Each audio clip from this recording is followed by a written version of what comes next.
విశాఖలో బ్లాక్ టికెట్ల దందా గుట్టు రట్టయింది. బ్లాక్ టికెట్ దందాపై పోలీసులు ఉక్కుపాదం మోపారు. విశాఖలో ఇండియా కివీస్ T20 మ్యాచ్లో బ్లాక్ టికెట్ల దందా నడుస్తోంది. వైజాగ్ క్రికెట్ స్టేడియం వద్ద జోరుగా బ్లాక్ టికెట్ల విక్రయం జరుగుతోంది. బ్లాక్లో టికెట్లు అమ్ముతున్న వారిని పోలీసులు పట్టుకున్నారు. ఒక్కో టికెట్ 3,000 నుంచి 6,000 వరకు అమ్ముతూ ఉన్నారు. 20 టికెట్లను స్వాధీనం చేసుకున్నారు పోలీసులు. బ్లాక్ టికెట్ల దందాపై పోలీసులు పూర్తిగా నిఘాను పెంచారు. టికెట్లు ఎలా బయటకు వచ్చాయన్న దాని మీద పోలీసులు కూపీలాగుతూ ఉన్నారు. ఇక వైజాగ్లో జరగనున్నటువంటి cricket match India versus Kiwis T20 match కూడా బ్లాక్లో టికెట్లు అమ్ముతూ ఉన్నారు. మనం చూస్తూ ఉంటాము, ఆన్లైన్లో టికెట్స్ ఓపెన్ చేస్తారు. ఆ క్రికెట్ ఫ్యాన్స్ ఆ టికెట్స్ కొందాం అనుకునేలోపు ఆ టికెట్స్ అయిపోతాయి, మొత్తం కూడా బ్లాక్లో అమ్ముతున్నారంటూ కూడా వాళ్ళ ఆవేదన వెలగెక్కిన సిచ్యువేషన్స్ కూడా చూసాము. ఇక ఈరోజు ఇప్పుడు జరగబోయేటువంటి మ్యాచ్ కూడా అదేవిధంగా బ్లాక్లో టికెట్లు అమ్మేందుకు సిద్ధమయ్యారు. 20 టికెట్లతో వాళ్ళని పట్టుకోవడం జరిగింది. పోలీసులు ఈ బ్లాక్ టికెట్ల దందా మీద నిఘా పెంచారు. దీనికి సంబంధించిన డీటెయిల్స్ మా ప్రతినిధి భరత్ అందిస్తారు. భరత్, క్రికెట్ అభిమానులకి ఆన్లైన్లో టికెట్లు దొరకకుండా కూడా ఈ బ్లాక్లో టికెట్లు అమ్మటం దందా షురూ చేశారు. దీని గురించిన డీటెయిల్స్ ఏంటి? ఏదైతే విశాఖ వేదికగా మరి కాసేపట్లో ఇండియా వర్సెస్ న్యూజిలాండ్ మ్యాచ్ T20కి సంబంధించినంత వరకు ఇప్పటికే అన్ని ఏర్పాట్లను కూడా ఆంధ్ర క్రికెట్ అసోసియేషన్ పూర్తి చేసింది. అయితే క్రికెట్ కి సంబంధించినంత వరకు విశాఖ స్టేడియంలో అమ్మేటటువంటి టికెట్లన్నీ కూడా ఆన్లైన్ లో విక్రయించడం జరిగింది. ఈ నేపథ్యంలో బ్లాక్ టక్ దందాకి అయితే మాత్రం కొంతమంది తెరలేపినటువంటి నేపథ్యం. ఈ నేపథ్యంలోనే స్టేడియం వద్ద బ్లాక్ టికెట్లు అమ్ముతున్నటువంటి పరిస్థితుల్లో పోలీసులు వాళ్ళని పట్టుకున్నటువంటి పరిస్థితి అయితే కనిపించింది. మరీ ముఖ్యంగా బ్లాక్ టికెట్లకు సంబంధించి గుట్టు రట్టు చేసినట్టుగా చెప్పాల్సినటువంటి పరిస్థితి ఉంటుంది.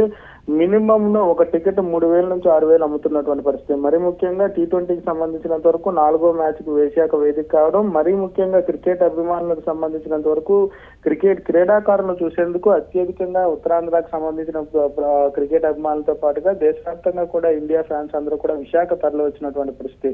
విశాఖలో ఇప్పటికే పెద్ద ఎత్తునటువంటి సుమారుగా 25,000 టికెట్లు అందుబాటులో ఉంచినప్పటికీ కూడాను కొంతమంది బ్లాక్ లో హోల్డ్ చేసినటువంటి పరిస్థితి. ఆన్లైన్ లో విక్రయించడంతో కొంతమంది హోల్డ్ చేసి స్టేడియం వద్దకు వచ్చి విక్రయిస్తున్నటువంటి సిచ్యువేషన్ అయితే కనిపించింది. ఈ నేపథ్యంలో పోలీసులు వెంటనే అప్రమత్తమై వాళ్ళందరినీ కూడా అదుపులోకి తీసుకున్నటువంటి పరిస్థితి అయితే కనిపించింది. మరి ముఖ్యంగా ఇద్దరి దగ్గర నుంచి కూడా 20 టికెట్లు స్వాధీనం చేసుకున్నారు.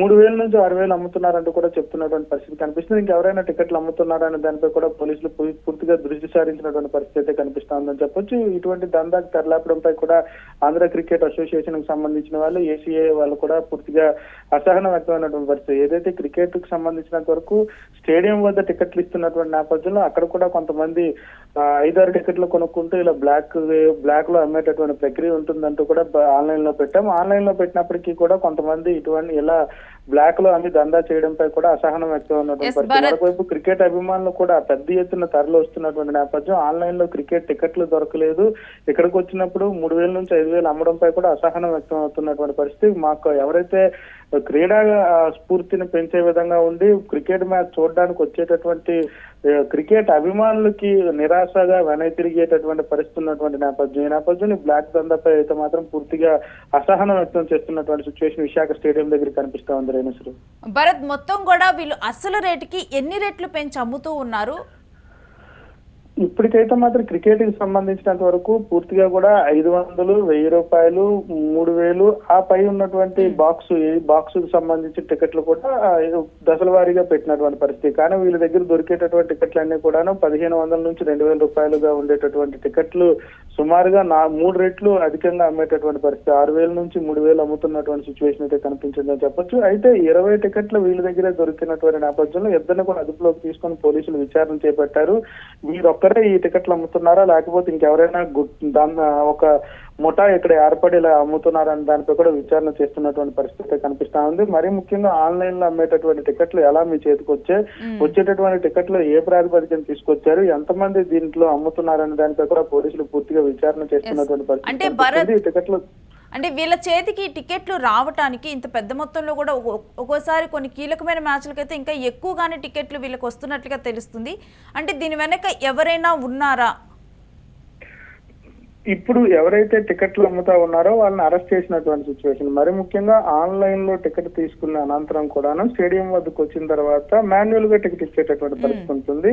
అలా టికెట్ కలెక్ట్ చేసుకుని వచ్చిన అనంతరం నిన్నటి నుంచి కూడాను ఆన్లైన్ లో బుక్ చేసుకున్న వాళ్ళందరికీ కూడా క్రికెట్ స్టేడియం లో మాన్యువల్ టికెట్లు ఇస్తున్నటువంటి సిచ్యువేషన్. అయితే ఆన్లైన్ లో బుక్ చేసుకున్నటువంటి వాళ్ళందరూ కూడా మాన్యువల్ గా తీసుకున్న తర్వాత అక్కడే స్టేడియం వద్దే బ్లాక్ లో అమ్ముతున్నటువంటి పరిస్థితి. అసలు ఎలా బుక్ చేసుకున్నారు? వీళ్ళంతా ఒక ముఠాగా ఏర్పడి బుక్ చేసుకున్నారా? ఎవరు? వీళ్ళకి సంబంధించినంత వరకు ఏదైనా గ్యాంగ్ ఉందా? లేకపోతే ఈ టికెట్స్ అన్ని ఎలా వచ్చాయనే దానిపై పోలీసులు పూర్తిగా విచారణ చేస్తున్నటువంటి పరిస్థితి. దీనిపై ఇప్పటికే క్రికెట్ స్టేడియం కి సంబంధించినంత వరకు పెద్దలకు కూడా ఇలా దందా జరుగుతా ఉందన్న అంశాన్ని తెలియజేయడం అంటూ జరిగింది. క్రికెట్ కి సంబంధించినంత వరకు కూడాను ఎన్ని టికెట్స్ వీళ్ళు బుక్ చేశారు, ఇప్పటి వరకు ఎన్ని సేల్ చేశారనే దానిపై కూడా పోలీసులు విచారణ చేస్తున్నటువంటి పరిస్థితి కొనసాగుతుంది. విచారణ అనంతరం కూడాను ఈ దందాకు సంబంధించినంత వరకు ఎవరున్నారు ఈ ముఠాలో కూడా బయటకు వచ్చే అవకాశం అయితే కనిపిస్తోందని చెప్పొచ్చు. Renushri. Yes, stay with this Bharat. మీ దగ్గర నుంచి మరిన్ని డీటెయిల్స్ తీసుకుంటాం. ఇక విశాఖలో బ్లాక్ టికెట్ల దందా గుట్టురట్టయింది. క్రికెట్ మ్యాచ్ ఆన్లైన్లో ఏదైతే టికెట్లు అమ్ముతారో అవి ముందలే వీళ్ళ చేతికి ఎలా వచ్చాయి అన్న దాని మీద పోలీసులు ఆ కోణంలో కూడా దర్యాప్తు కొనసాగిస్తూ ఉన్నారు. అసలు వీళ్ళంతా ఒక ముఠాలాగా ఏర్పడి దందా కొనసాగిస్తూ ఉన్నారా ఏంటి అని పూర్తి డీటెయిల్స్ పూర్తి కూపి లాగి ఈ దందాని మొత్తం కూడా అసలు బ్లాక్ టికెట్ల దందా అనేది లేకుండా చేసేందుకు కూడా పోలీసులు ఒక నిఘాని ఏర్పాటు చేశారు.